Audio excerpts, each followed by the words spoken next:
एक होती म्हातारी. तिला तिच्या लेकीची फार आठवण येत होती. आणि मग काय तर एक दिवस ती आपल्या लेकीकडे जायला निघाली. पण म्हातारीची लेक राहायची दुसऱ्या गावाला. आणि त्या गावाला जाताना मध्येच एक भलं मोठं जंगल होते. म्हातारी काठी टेकत टेकत रस्त्याने निघाली. आणि जंगलात पोहोचल्यावर म्हातारीला भेटला कोल्हा.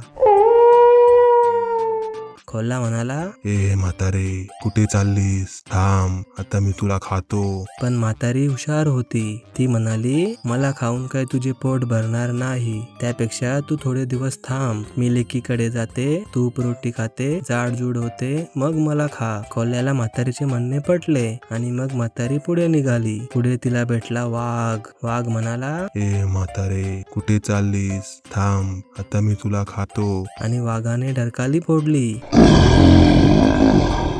म्हातारी थोडी घाबरली. पण म्हातारी हुशार होती. ती वाघाला म्हणाली, मला खाऊन तुझे काही पोट भरणार नाही. त्यापेक्षा थोडे दिवस थांब. मी लेकीकडे जाते, तूप रोटी खाते, जाडजूड होते, मग मला खा. वाघाची अशी समजूत काढून म्हातारी पुढे गेली. आणि लेकीकडे पोहोचली. ती खूप दिवस मजेत राहिली. खाऊन पिऊन जाडजूड झाली. मग थोड्या दिवसांनी तिला वाटले की आपण आता आपल्या घरी जावे. तेव्हा तिला आठवले की कोल्हा आणि वाघ आपल्याला खाणार आहेत. म्हातारीने हे सर्व आपल्या लेकीला सांगितले. मग लेकीने तिला एक जादूचा भोपळा दिला. त्या भोपळ्यात बसून म्हातारी भोपळ्याला म्हणाली, चल रे भोपळ्या टुनुक टुनुक, चल रे भोपळ्या टुनुक टुनुक. भोपळा रस्त्याने निघाला. वाटेत वाघाने भोपळा पाहिला. तो म्हणाला, म्हातारे म्हातारे थांब. आतून म्हातारी म्हणाली, कशाची म्हातारी आणि कशाची कोतारी. चल रे भोपळ्या टुनुक टुनुक, चल रे भोपळ्या टुनुक टुनुक. त्याबरोबर भोपळा जोरात पळू लागला. थोडं पुढे गेल्यावर वाटेत भेटला कोल्हा. तो म्हणाला, म्हातारे म्हातारे थांब. आतून म्हातारी म्हणाली, कशाची म्हातारी आणि कशाची कोतारी. कोल्ह्याने भोपळ्याला थांबवण्याचा प्रयत्न केला.